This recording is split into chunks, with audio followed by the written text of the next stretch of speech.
You're watching Fugitive Red-Eye, and welcome to another compilation of old content. A while back, I did a mini-series where I reviewed each of the Red Dwarf novels and summarized them and talked about them somewhat in depth as part of my Overanalyzing series.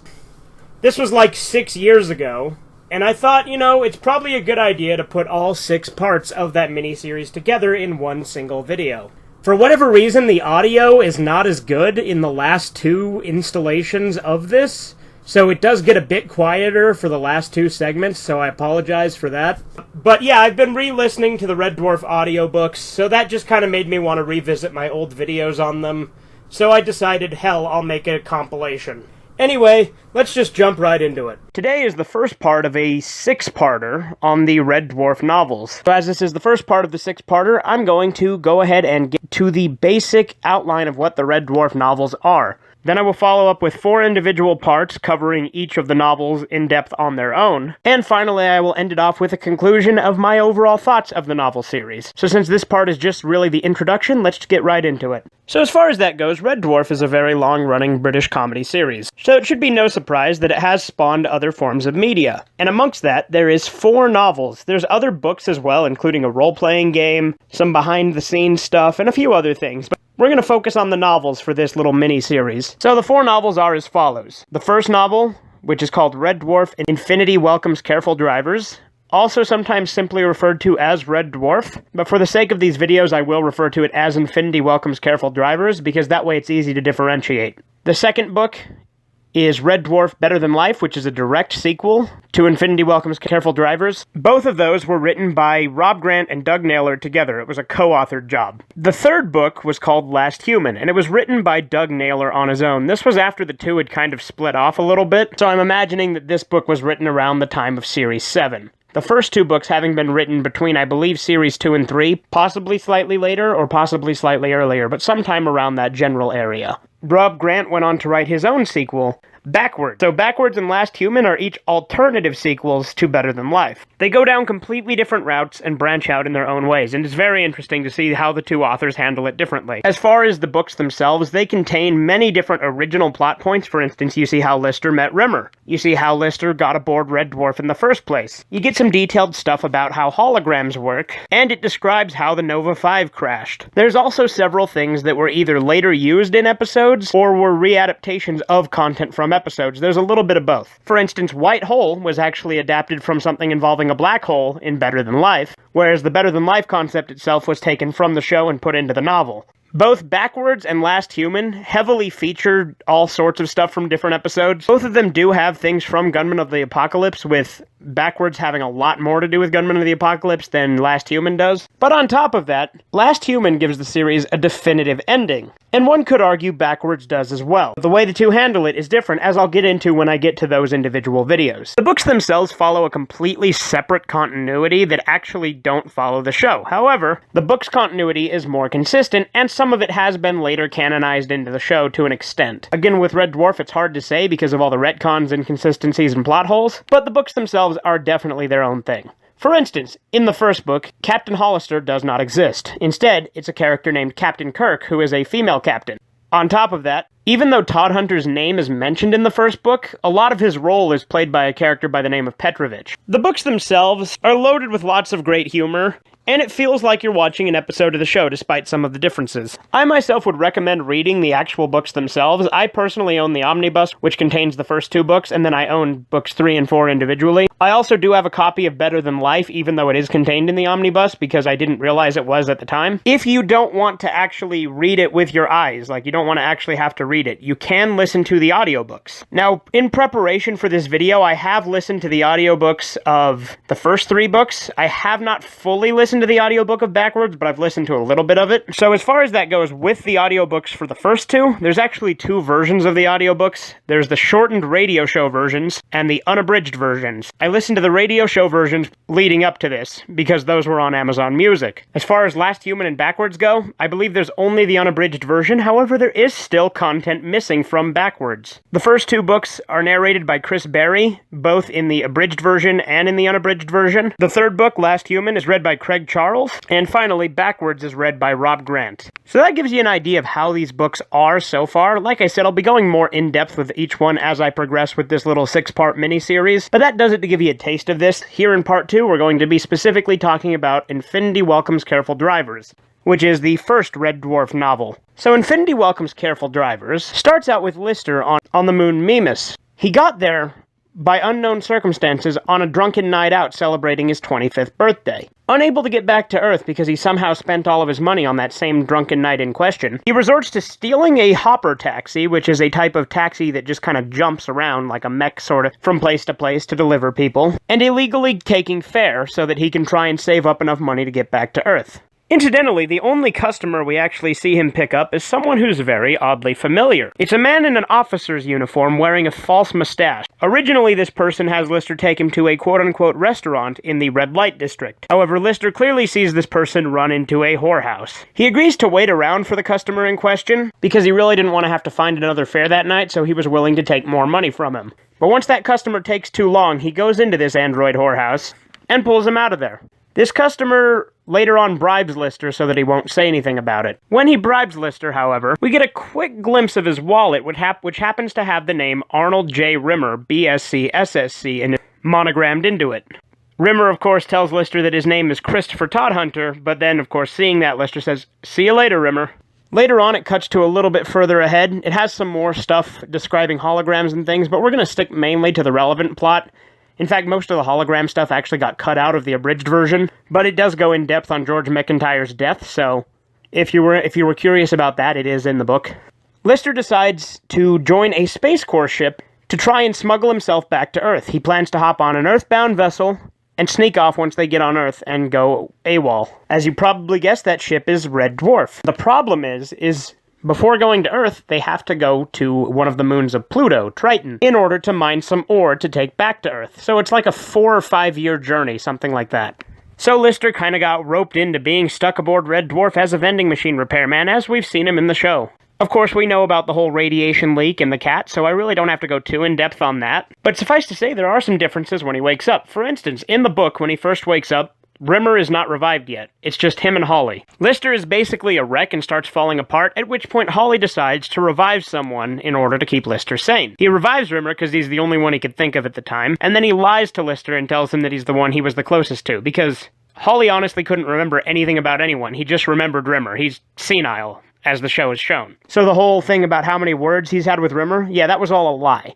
On top of that, they don't initially find the cat just walking in the hallway. Instead, Holly says he's detected an unidentified life form in the cargo decks. At which point they go down, bazookoids drawn, and find a cat city. Of course, the cat teams up with them, and to make a long story short, they end up, the crew like they already were, like they are in the show. Later on down the road, they come across a distress signal from a ship called the Nova 5. It gives us a chapter from Crichton's point of view, explaining that Crichton himself basically caused the ship to crash by washing all of the components of the computers that piloted the ship. Of course, this was later canonized in Series 7 with the line, "You killed the crew, Crichton. Okay, it was an accident, but etc." After they rescue Crichton, a few other things happen, but the book ends with them mysteriously returning to Earth, only to find out that they've been trapped in Better Than Life. So they try to escape, but then the book ends with them deciding to stay in the game because Lister couldn't leave his kids on Christmas, and it's always Christmas in the town of Bedford Falls, which is where Lister ended up in Better Than Life. So the book ends on a cliffhanger with them stuck in Better Than Life, which leads us on to the second novel, Better Than Life. Now we're on to part 3 of my analysis of the Red Dwarf novels, so today I'm going to be going over the second book, Red Dwarf, Better Than Life. Better Than Life picks up right where Infinity Welcome's Careful Drivers left off, with the characters stuck in the game Better Than Life. However, Rimmer's subconscious has fucked it all up. It's basically made it so that his body that he had has been repossessed, and he is now in the body of a prostitute by the name of Trixie LaBouche. He then shows up in Lister's hometown in that prostitute body, going there saying that he knows Lister, and makes Kachansky and the twins leave Lister, at which point they decide to leave the game for good. They go gather up the cat and Crichton, and make their way out of the game. At which point, they discover that a planet is heading towards them. So, they have to knock the planet into the orbit of a sun in order to prevent it from hitting them. So, they're going to play pool with planets. And as you've correctly guessed, this was later reused in the episode White Hole, with some tweaking. That being said, Lister goes out in Starbug to play pool with planets, but this time, the planet that's coming towards them actually hits Starbug, and Lister is marooned on the planet. Rimmer's temporarily with him, but then goes back up on the ship. It plays out a lot of the plot of the episode Marooned. However, in this, the planet thaws out, and Lister later discovers that this planet was once Earth.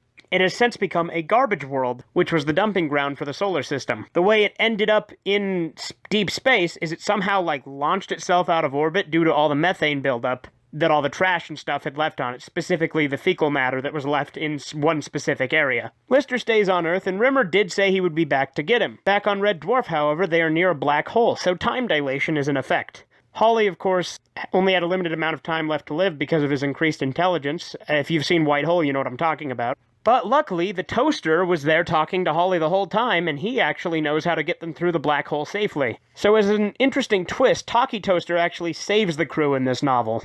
In exchange, though, he forces them to eat a ton of toast. Once they go and pick Lister up, due to the time dilation, he is now 60 years old. They do bring him back aboard the ship, and pretty much the entire plot of Polymorph plays out. Now, in the abridged version, they removed most of the polymorph stuff, but in the original actual novel, it plays out pretty much in its entirety. Lister actually dies of a heart attack, but Holly, with the limited runtime he has left, is switched on by Rimmer, so Rimmer can say, Lister's dead, just wanted to let you know. But, because he has an IQ of 12,000 now, Holly's able to go ahead and come up with a plan to save Lister. So the book ends with them dropping Lister and the remains of Christine Kachansky on Backwards World. The both of them revive, and that's where the book ends, with the two of them growing young together, along with their two twin boys. Obviously, I left a lot of stuff out in summarizing this, but like I said, it is hard to condense an entire book into this video, so forgive me on that. So today we're talking about the third book in the series, Last Human. Now, Last Human is where things start to get a little bit differently, because it is told in a very non-linear fashion, and on top of that, it is one of two alternative sequels to Better Than Life. Last Human is one sequel, and Backwards is another that follow two separate continuities. Last Human very much just glosses over the whole backwards aspect that they left Lister in at the end of the previous book, and opts to focus on a more original story. It does still contain quite a few elements from other episodes, such as Emo Hawk, with Lister's Gelf Bride being prominent in the book, as well as there are a couple of nods here and there, such as the DNA machine from DNA, which turns Crichton into a human temporarily. The story of the book goes something like this. After the events of Better Than Life, they went and picked Lister up from the Backwards World as planned without a hitch. Kachansky is now with them because she was with him in Backwards World. However, when they come back from Backwards World, they make a miscalculation when navigating the Omnizone, which is the zone where all different dimensions meet, and they end up in another dimension and come across another Starbug. Aboard this Starbug, they find that the entire crew has been murdered and Lister is missing. They decide that they're going to find that version of Lister and let him know that his friends are all dead. They find out that Lister is being held prisoner in this place called Siberia, which is a big prison which is in the Gelf zone that is run by Gelfs. And essentially, in Siberia, they arrest innocent people for crimes they could potentially commit. It is later revealed that the reason they do this is because that Siberia is being pulled into a black hole, and in order to navigate the Omnizone alive, they're trying to terraform a planet that will be sucked in so that they can hide inside that planet and make it through unscathed. However, to terraform this planet, they originally sent their prisoners. And the way that they sent their prisoners is they turned them into a Gestalt entity that could terraform the planet. Unfortunately, with them being criminals, this caused an evil Gestalt. So they scrapped it and tried again, this time opting to try some innocent prisoners, because they felt if it was innocent people, they wouldn't be an evil Gestalt, they'd be a benevolent Gestalt. Another quick side note here that isn't really relevant to this point, but it is relevant to the novel as a whole. Sometime between the events of Better Than Life and Last Human, Rimmer does acquire a hard light drive. I bring this up just so that there is no confusion if I mention Rimmer touching anything or doing anything like that. Anyway, back to my point about the Gestalt. Once they send this Gestalt to terraform this planet, the Gestalt itself went out of control and went missing. Lister rescues his doppelganger from Siberia, only to be arrested himself and put into it. His doppelganger actually left him for dead, and it turns out is evil and is the one who killed his entire crew. His doppelganger, who I will henceforth refer to as Evil Lister, joins up with the rest of the crew and leaves the regular Lister for dead. Lister himself is put into Siberia, and Evil Lister goes on with the crew. Eventually they find out who he is, and actually give him to Lister's Gelf Bride, who comes after them because they broke a deal. Because in order to bust Evil Lister out of Siberia, they made a deal with the Gelfs in order to get some equipment to help them break into Siberia. Hence the whole Lister's wedding thing from Emohawk. One key difference in this, though, is Lister does actually consummate his marriage, and it's fucking disgusting. He begins having sex with his bride, and then legs it. So that's pretty gross, but it happens. And it's not that he does it by choice, he's just incredibly drunk because they give him some Gelf moonshine, which is really strong. After Lister has been in Siberia for a little bit, they pull him out and give him an offer to leave Siberia by going and becoming part of a Gestalt. He initially declines this and escapes. However, upon escaping, with the help of something called the Symbimorph, which is basically the same thing as a pleasure Gelf, think of Camille, he escapes with this Symbimorph. Ironically, the two of them end up on the very planet he was trying to avoid. Also ironically, the rest of the crew has crash-landed on this planet, where the events of DNA played out because they found a ship there. Interestingly, this ship, with its original crew that was sent there, was Michael Magruder, who Lister later meets on that planet. Michael Magruder, as you may have guessed by his name, is the son of Yvonne Magruder. And if you know Yvonne Magruder, you know which main character she has slept with. And if you know that Rimmer now has a son. A long-lost son who eventually was sent forward in this ship to help terraform a planet because Earth was uninhabitable and they were running out of places in our solar system. So they sent Michael Magruder and a bunch of Gelfs off to terraform the planet. Michael Magruder himself has been deluded his entire life to think that his father is some sort of super space adventurer. Lister, of course, lets him believe this, not thinking that he will ever even meet Rimmer. Although they do come across Rimmer, and Lister tells Rimmer how deluded his son is. Eventually, Rimmer is exposed because he's a coward and doesn't have any skills, and then he confesses everything to Michael. Michael is, of course, devastated by this, and amongst all this, Evil Lister makes his return. Apparently, Evil Lister killed the Gelfs when they tried to take him off a Starbug, and just had their dead bodies with him in the hold. Evil Lister holds the crew hostage, and another quick thing that's worth mentioning is that this planet has something called the Rage. The Rage is the Gestalt itself having the righteous rage of the innocent being wrongfully imprisoned, and when it goes inside people, it makes them so angry they kill each other. And the only way to get rid of it is to build a circle and have the Rage enter one person completely and destroy them. Evil Lister joins this circle with the rest of the crew because the Rage is coming to destroy them all. Evil Lister has the luck virus, which is found at some point earlier in the book. He drinks the luck virus, and because the Rage actually makes you crave it and want it, the luck virus actually makes it kill him because he wanted it, so the luck virus gave him what he wanted, and therefore he was killed and everyone else survived. After this, the Rage does come back later on. This time, however, Rimmer is uploaded with the Oblivion virus, which is essentially the same thing as the Armageddon virus from Gunmen of the Apocalypse, and it's actually one of the tools they use to break into Siberia, and injects it into his light bee in order to fly into the Rage and destroy it with his final last heroic act. It ends with him sending his son a message saying, "Smoke me a kipper, I'll be back for breakfast," and he is thrown into the Rage, destroying it. After this, Lister and Kachansky go on to say that they're going to have kids and repopulate the human race. Lister himself had been shot by a rad pistol in the genitals, potentially leaving him infertile. However, Kachansky had some luck virus left, and she drinks it and says, "If we can successfully skip this stone 7 times across the pond with no fail, we will have kids." And they do it.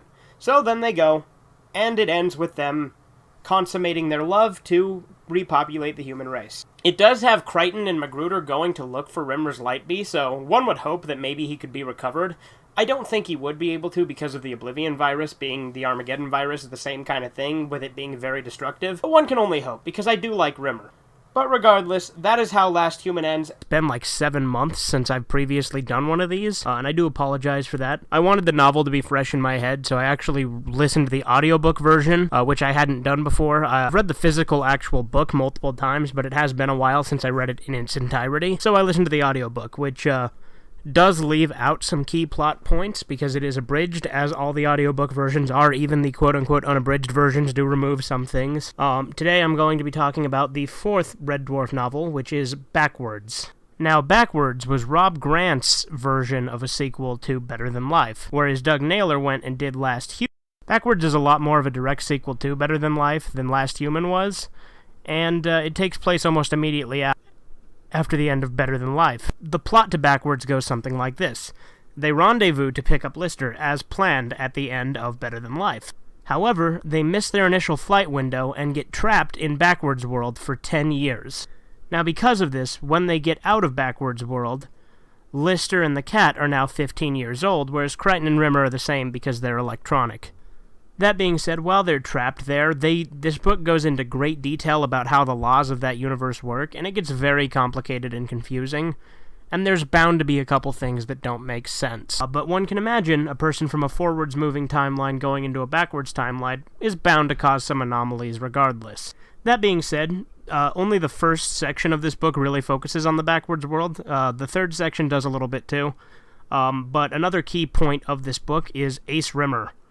The prologue of this book sets it up by mentioning the point in Rimmer's life where he was either going to be held back or let to go forward to the next grade, which, if you're familiar with the show, is the one decision in Arnold Rimmer's life which determined if he would be the Rimmer that we see today, or Ace Rimmer. They're stuck in the backwards world, but then they eventually do get back, and things go off more or less without a hitch.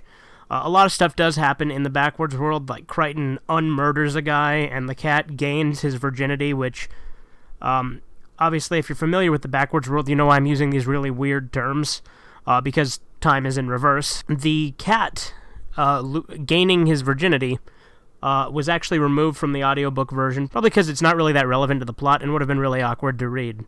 When they escape from the backwards world, they find that Red Dwarf has been stolen by simulants, which this book refers to as agonoids rather than simulants. They give it its own term, which is fine, I guess. I prefer the term simulants just because it's more consistent with the show, but agonoids does make sense. The agonoids themselves have actually been plotting because they found out about Lister being the last human from Hawley, and they commandeered the ship, and have been building all these torture traps. The smartest simulant, one named Jung Keep, which all the simulants have obviously really bad pun names, like there's Made in Taiwan, Junk Heap, and Piece of Crap. Junk Heap actually flushes all the other simulants out into space, killing them. Now, meanwhile, while all this is going on, Starbug comes into the regular reality again, finds Hawley, finds out about the agonoids, and Ace Rimmer crashes into them and fixes the ship, much like the way he does in the show itself. But then one of the agonoids that actually got flushed out into space ends up crashing into Starbug and almost killing Lister, and then he has this big tussle with Ace Rimmer, and eventually he does kill Ace Rimmer, which obviously is unfortunate given, Ace Rimmer being the pinnacle of Arnold Rimmer, because Ace Rimmer is the exact opposite of what regular Rimmer is, but again, if you're familiar with the show, you know what I'm talking about. After that, some more agonoids come aboard the ship, specifically Jung Keep comes to the ship, and ends up going against the crew that are still on Starbug. In the actual book, this causes it to play out the events of Gunmen of the Apocalypse. However, the Gunmen of the Apocalypse section of the book was completely removed from the audiobook version, but either way, it does end with Crichton and Rimmer both dying. And the book ends with Lister and the cat, now 15 years old, using Wildfire to jump through dimensions and go over to a different dimension where, luckily enough, in that dimension, the cat and Lister are dead and Crichton and Rimmer are alive, so they all get back together, and it ends more or less the same as where they left off, typically in Red Dwarf. So it's just the four guys aboard the ship. Now, you may have noticed when I was talking about the plot to this one, I never mentioned Christine Kochanski even once. That's because she is not really in this book. They briefly mention her towards the beginning. It turns out that, for some reason, her memory worked the way that the backwards people's memory worked. So, after she'd been with Lister for a while, they'd had their sons come home, and then go back inside her, and then she was introduced to Lister, after which she promptly forgot him, so that's how the backwards reality works, and then she left. Now, why her mind was backwards and Lister's wasn't, isn't explained, and Lister himself even questions the logic behind it. They say she just somehow belonged to this universe more than he ever could. Obviously, I did leave out quite a few key details, because, obviously, I'm not going to summarize every intricate detail of the book. I'd highly recommend reading it or listening to the audiobook. Either way, you're gonna have a good time. The audiobook version itself was read by Rob Grant, whereas the first two books were read by Chris Berry and the third by Craig Charles. Rob Grant, however, does do a serviceable job. Obviously, Chris Berry is the best of the three who would read the audiobooks. Craig Charles did fine. Whenever Lister was talking, it made perfect sense. But he's nowhere near as good as impressions as Chris Berry was, so... But yeah, that's pretty much the plot of Backwards in a nutshell. There is a lot more detail given to it. They go greatly in depth about Ace, and they have this whole subplot about how wildfire works and things like that, and they explain a lot more things in much more detail than I have here. I'd highly recommend reading the book. Reading the physical book is probably the best route to go, although the audiobook is still pretty serviceable. Once again today I'll be talking about the Red Dwarf novels and finishing off my 6-parter with talking about my overall thoughts on the novel series as a whole. Now, as I said before, there are 4 total novels, as I've gone over throughout these episodes, them being Red Dwarf, Infinity Welcomes Careful Drivers, Better Than Life, Backwards, and Last Human, with Backwards and Last Human being separate sequels that follow different timelines after Better Than Life. I really enjoy these novels. In a lot of ways, I think they do some of the stuff from the show better than the show itself does, because there's a lot more time to build up the stuff than there was in the actual 30-minute episodes. With that being said, I did mention I would be talking about which books were the best and which ones were not as good. I think all of the books are solid, and I highly recommend them to anyone who is a fan of Red Dwarf. But let's go ahead and rank them in order. So we'll start from worst to greatest, and by worst I mean by comparison, of course, because I do think they are all fantastic. So I'm going to put Backwards as the bottom of the barrel for now, not because I think it's bad, because I think it's actually the more natural continuation from the first 2.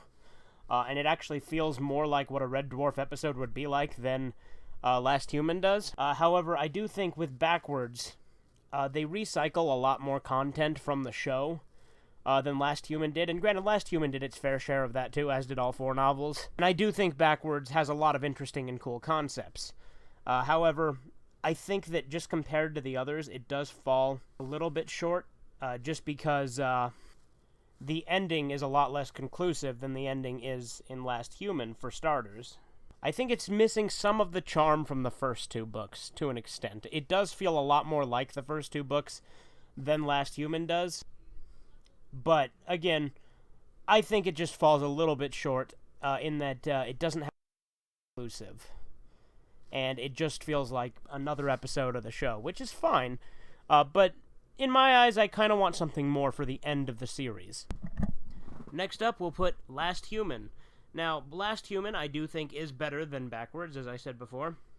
However, once again, I do think it is missing some of the charm that the first 2 books had. Last Human feels a lot more like a Series 7 or up episode, where they really amp up the sci-fi and the character development and stuff like that, which is a big plus for it, which is another big reason I put it above Backwards. But at the same time, it's not as much of a comedy as the other books are. It still has its fair share of laughs. In fact, I'd say it has a great amount. But it definitely feels more like a sci-fi novel than a comedy novel. Something I absolutely love about Last Human, was the concept of Michael Magruder, Rimmer's unknown son. And I like that Rimmer actually makes a heroic sacrifice in Last Human, and actually kind of redeems himself towards the end of the book. I actually really like that. And I think it has a very solid ending, with humanity restarting, with Dave and Christine on a new planet, starting humanity all over again. With that said, like I said, the laughs aren't as consistent as they are with the other books, not even Backwards, to be fair. But the story, I think, story-wise, I think this is actually probably the strongest of the 4 novels. But there's just a certain quality that the other 2 books have that this one doesn't. And now up for the next spot, I would say this one's a lot tougher, actually, because the first 2 are just so perfect together. Like, they have so much stuff that make them work really well. I'm going to say second place would probably have to be Better Than Life, though. I do like all of the stuff in the game, and I find all of the stuff from Polymorph great, even though it's technically a rehash. They do explain some inconsistencies from Polymorph, as I mentioned in the very first episode of Overanalyzing. I think the main thing that sets this one apart from being first as opposed to the other one is I like the backstory in the other one a lot more. And I'll get to that now. So obviously first place is Infinity Welcomes Careful Drivers. And the reason I put this at the top of the list is because I think that all the stuff to it, how it explains how Lister got on Red Dwarf, it explains how he met Rimmer, and it explains the whole cat evolving. It explains a lot of things, and it helps build the universe. I think that is the biggest reason why I'd say this is the best of the Red Dwarf novels. It also feels really natural in its pacing. With that being said, I really enjoy these books. I've read through them a few times myself. And I have listened to the audiobooks of all of them in preparation for these videos, as I said before. But I do think that the show itself is superior to the books overall. However, I do like that the books are more consistent and don't have all the retcons and crazy shit that the show does. Not to say that the books don't have retcons, because at one point Rimmer is said to be a first technician, later on he's said to be a second technician, and it's supposed to have been in the same time frame, so that doesn't really add up. And in my eyes, even though these books are not officially canon, I like to think of portions of them as being canon to the show. I like to imagine that the way Lister met Rimmer is in fact the way it was done in the books. I like to think that, to an extent, the events of the books kind of happen within Red Dwarf, but also kind of don't. Because, I mean, to be fair, you could also argue it could be another parallel universe, since Red Dwarf has plenty of those. Anyway, if you're a fan of Red Dwarf, these books are fantastic. If you're a big fan of the series, this gives the series a nice setup and lore, and it's a little bit more conclusive than just watching through the show. And while I'll be totally excited if they do more episodes of the show, which seem like a very distinct possibility, because they did just film that new ad, which seemed really high production quality, and there's kind of been subtle hints dropped here and there that they may be starting a new series soon. If they do, you best believe I'm gonna be watching it and reviewing it later on the channel. But yeah, this has been Fugitive Red Eye. Let me know what you think of the Red Dwarf novels in the comments below, and as always, you have a great day. You take forever to say nothing. This is a nightmare! I smurf him good!